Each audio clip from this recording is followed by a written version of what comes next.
Okay, we'll begin. So hello everybody. I would invite you to sit closer, but I understand that people want to sit a bit farther away. That's quite okay. Basically, I'm here to present our department, which is the interdisciplinary department of social sciences. And before we even start with a bit of research, which is supposed to typify the type of research conducted in our interdisciplinary department, I would just like to quickly just show you this slide. I don't know if you can see it. I don't know if it's clear enough. In our department, we expose students to three main social science domains: criminology, sociology, and particularly psychology. And that means we have personnel and professors and lecturers from all three domains, and the student is supposed to get a decent enough exposure to each one of these three fields so that they can continue for graduate school in any of the three, both in Israel and abroad. Okay, so this doesn't mean that everybody who finishes can go and right away automatically be accepted to a graduate degree in psychology, but if his marks or her marks are good enough and they have good research skills and they take another test which is required, I guess, for graduate school in psychology, and everything is good and dandy, then they can, on principle, get accepted to any one of these programs. The emphasis in our department is on interdisciplinary approach. In other words, if one knows already at this junction in time that they want to study economics or psychology or engineering, then we're not the right place. But if one wants to get a wide exposure, either because they're that type of personality or because they don't exactly know what they want to do yet and they want to take their time, hear a lot, get exposed to whatever they can, learn in a very diverse, wide interdisciplinary type of orientation, then our department could be a good place. This is an example of the curriculum, and it's color-coded here. If you see, the green is what we would call the light green is criminology courses and crime and theories in criminology and law. And then we have the blue, light blue, which are psychology courses, introduction to psychology, developmental psychology, personalities, physiological psychology, which is a lot of biology, social psychology, psychopathology, cognitive psychology, and organizational behavior. And then we have general courses, both in sociology, in statistics, and research methods that anyone, wherever they would study in whatever department, they would need that kind of exposure. Okay, so the logic of the program is that during the first year, mostly people are exposed to introductory courses, methodological basics, statistics, descriptive statistics, inferential statistics, introductory to psychology, to sociology, introduction to criminology. The second year is building and capitalizing on those introductions, exposing you to specific areas within each domain. So if in the first year you learned introduction to psychology, an introduction to developmental psych, in year number 2 we would have, let's say, a course in social psychology where the word introduction sort of falls off. It's a specific course geared only in social psychology. Another course might be personality. And again, it is an introduction still, but it's much more hyper-specific. And in the third year, the main, I would say, focus is on research, is getting exposed to research, doing research, conducting research, collecting the data, organizing the material, thinking about it, writing up a proposal, conducting the research, collecting the data, analyzing it, doing the statistics, and writing a report. And this is a preparatory stage for any graduate school down the road. During the first year, every single student is also required to participate as a subject in someone else's research. And as I'm reading from the slide, it says one is required to participate in 15 research projects. And this is very important to understand what it is to be a subject, both practically and ethically. Okay, and research is not just something that we expose our students to, it's supposed to affect a fundamental change in the way we think. We become more critical, we analyze things differently, and that's a real change. That's in education. Okay, what do you do in graduate school? What do you do after your BA? What do you do after you finish 3 years in our department? Well, a lot of our graduates go on to get an MBA, and they're probably more focused on we also have some courses in economics and etc. They're focused usually on that side of things, or organizational behavior, which could be people who focused on the psychological courses, such as social psychology, business psychology, etc. A lot of our graduates also go for experimental psychology or clinical psychology. I won't say a lot. Very few have got accepted to clinical programs in Israel. I think only 2 or 3. But abroad, quite a few have graduated. But in research psychology, we do send quite a significant amount of graduates, and they continue on to research psychology. A lot of our graduates also graduate and they go into social sociology, which is a very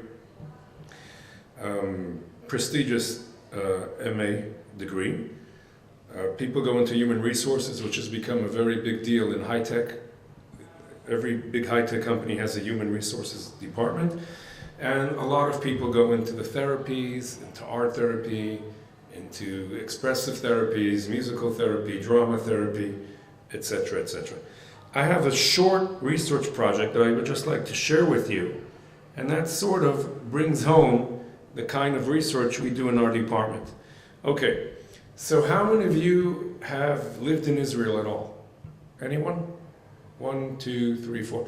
Okay, so let me talk about South Tel Aviv. South Tel Aviv is a very poor neighborhood, and for the last, I would say, 7, 8 years, since 2007, there's been an influx of Sudanese and Eritrean refugees or immigrants, depending on which side of the political camp you stand on. And we wanted to address whether the native residents of these neighborhoods are suffering from PTSD. And what motivated this study was a lot of the news that was going on, whether these residents were being crybabies or they were being perhaps racist, they didn't want to accept these refugees in their communities, or were they really suffering at the hand of these refugees in terms of being victims of violent crimes perpetrated by the refugees. And this type of research involves psychiatry, clinical psychology, sociology, immigration, a lot of different facets of social science.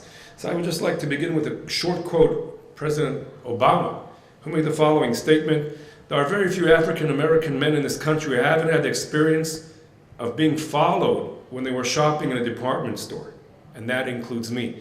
Another very interesting quote is the elevator quote, and that hit home for a lot of people.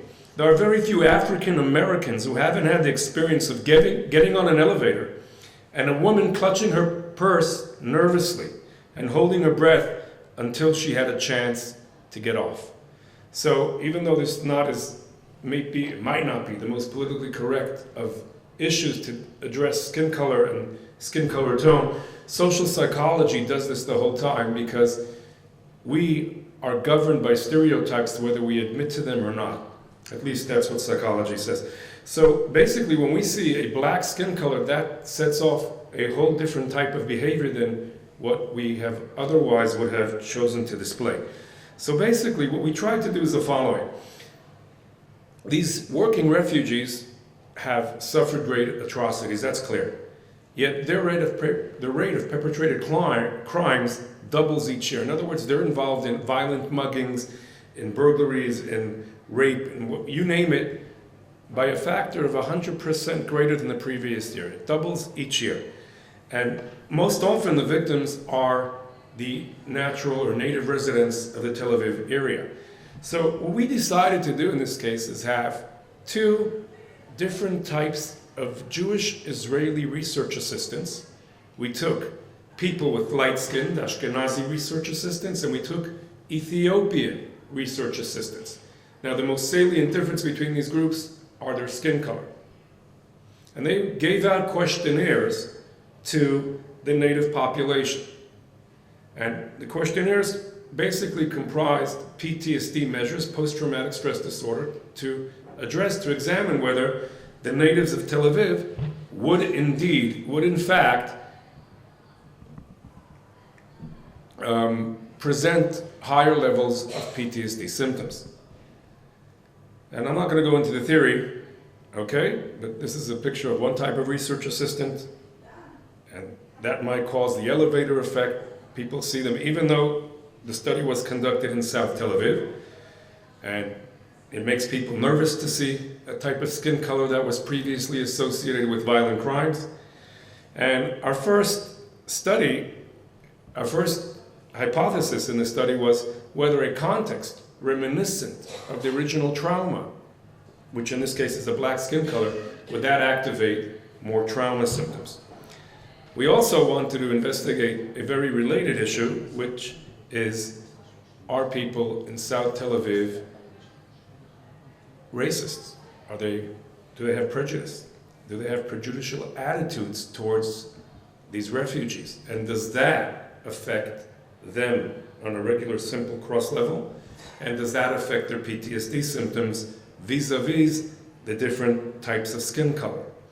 So that was our second aim. And I'm going to skip, instead of racism, we called it xenophobia, which means the negative attitude towards an outgroup. But it's pretty much the same thing, at least according to some people.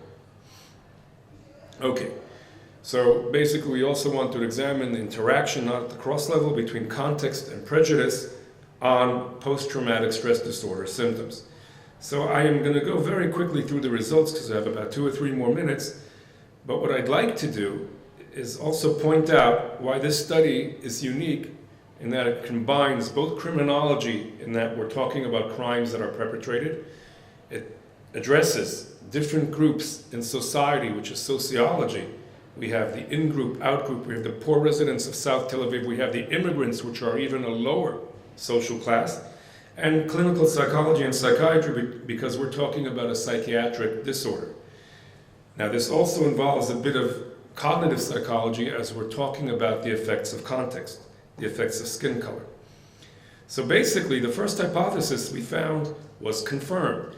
People who were given the same questionnaire by an Ethiopian research assistant had a lot more PTSD, 7 more symptoms or 8 more symptoms than people who got it by someone with light skin color. Okay? Now when we talk about a clinical level of PTSD, which is not just the level or how many symptoms you have, the difference was a factor of 4. You were 4 times more likely to report clinical PTSD if indeed you were given the questionnaire by someone with dark skin versus white skin. So we thought that was very interesting.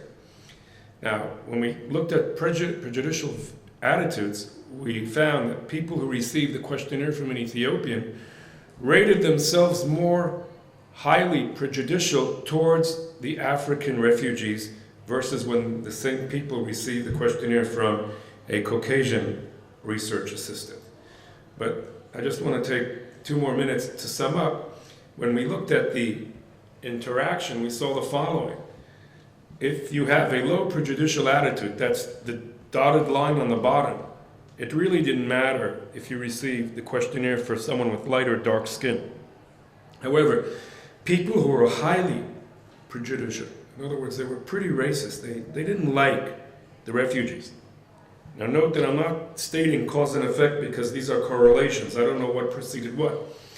I don't know if the prejudice is causing it or is it an outcome.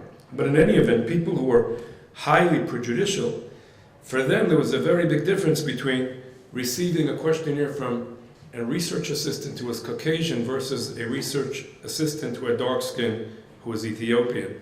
And only in the latter, the coupling of a dark skin color with prejudice yielded a high level of PTSD.